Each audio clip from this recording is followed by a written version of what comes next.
اسرائیلی وزیر صحت کہتا ہے کہ کرونا کا علاج سائنس نہیں بلکہ دجال ہے۔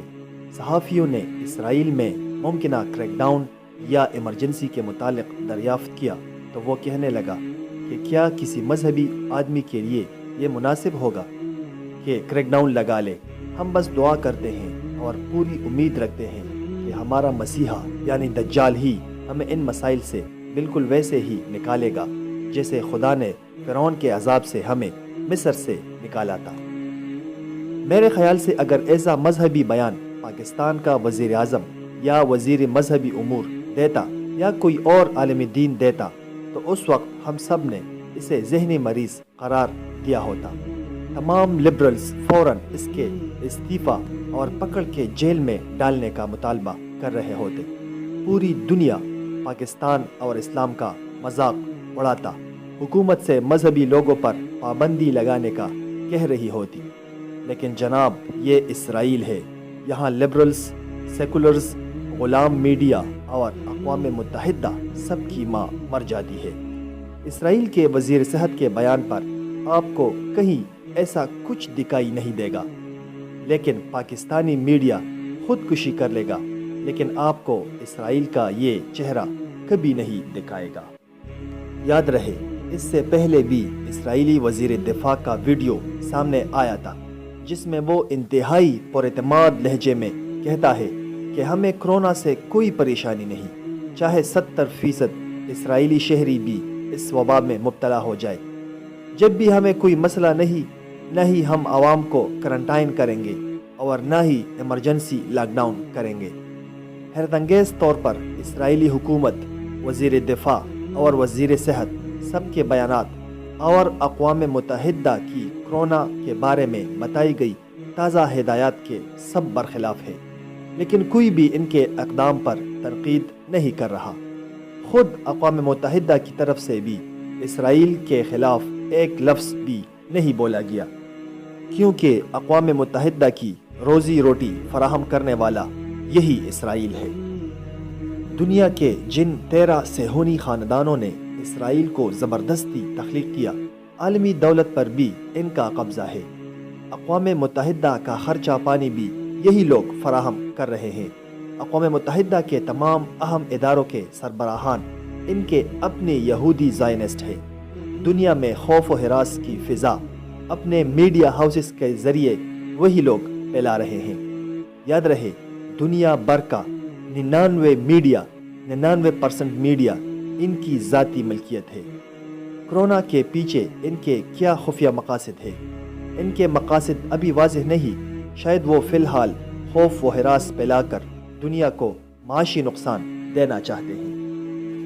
دی اکانومسٹ میگزین 2020 کے شمارے کو ڈیکوڈ کرتے ہوئے ایک لفظ ریسیشن بھی آپ کو دکھایا گیا تھا۔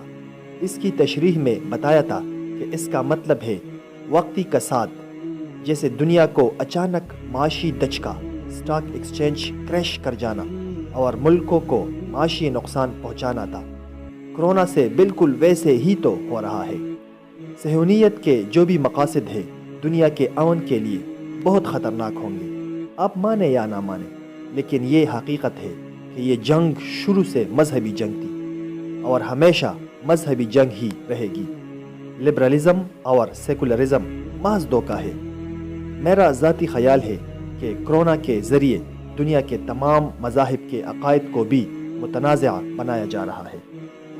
اب ان کا میڈیا مذہبی عقائد پر مختلف سوالات اٹھا سکتے ہیں اور ان کے پیدا کردہ لبرلز، موم بتی مافیا اور عورت مارچ کی طوائفیں پروپیگنڈا شروع کر سکتی ہے کہ کہاں ہے تمہارا خدا، کرونا سے کیوں نہیں بچاتے تم لوگوں کو۔ شیطان صفت لوگ اب پروپیگنڈا کر سکتے ہیں کہ ایرانیوں کو مزارات سے کیوں شفا نہیں مل رہی، سعودیہ کو کعبہ سے شفا کیوں نہیں مل رہی، مساجد و مدارس سے کیوں شفا نہیں مل رہی۔ عیسائیوں کا پوپ خود بھی کرونا کا شکار ہو گیا ہے، اسے چرچ سے شفا کیوں نہیں مل رہی۔ ہندوؤں کو بتوں سے شفا کیوں نہیں مل رہی، انہوں نے تو اپنے بتوں کو ماسک پہنا دیے۔ الغرض یہودی مذہب کو چھوڑ کر یہ قوتیں دنیا کے تمام مذاہب کو نشانہ بنائیں گے۔ دنیا کے ہر مذہب کو متنازع بنانے کا ایجنڈا صہیونیوں کی خفیہ دستاویز یعنی دی ایلومیناٹی پروٹوکولز میں واضح طور پر لکھا ہوا ہے، سب مذاہب متنازع بنیں گے تو پھر دنیا کی اقوام ایک ایسے مذہب کی تمنا کرے گی، ایک ایسے خدا کی تمنا کرے گی جو ان کی درخواست کرتے ہوئے انہیں فوراً شفایاب کرے، ان پر بارشیں برسا دے، ان کے ہاں سبزہ اگا دے، انہیں مال و دولت سے خوش کر دے، اور یہ سب کچھ کام احادیث کے مطابق دجال ہی کرے گا۔ آپ آنکھیں اور کان کھول کر خود دیکھ لیں کہ کیسے تمام مذاہب کے عقائد کو متنازع بنا کے خود اسرائیلی حکومتی دعوے دار یعنی وزیر دفاع اور وزیر صحت مزے سے پریس کانفرنس میں کہہ رہے ہیں کہ کرونا کا علاج سائنس سے نہیں بلکہ دجال سے ہی آئے گا، ہمیں کوئی پریشانی نہیں، اور بتا بھی دیتے ہیں کہ یہ وبا اتنے ہفتے میں ختم ہو جائے گی۔ میرے خیال سے اب اہل علم اور اہل نظر کے کان کڑے ہو جانے چاہیے۔ ویڈیو اگر پسند آئے تو اپنے دوستوں کے ساتھ ضرور شیئر کیجیے۔ دوستو چینل کو سبسکرائب کریں اور بیل آئیکن پر ضرور کلک کریں۔ شکریہ۔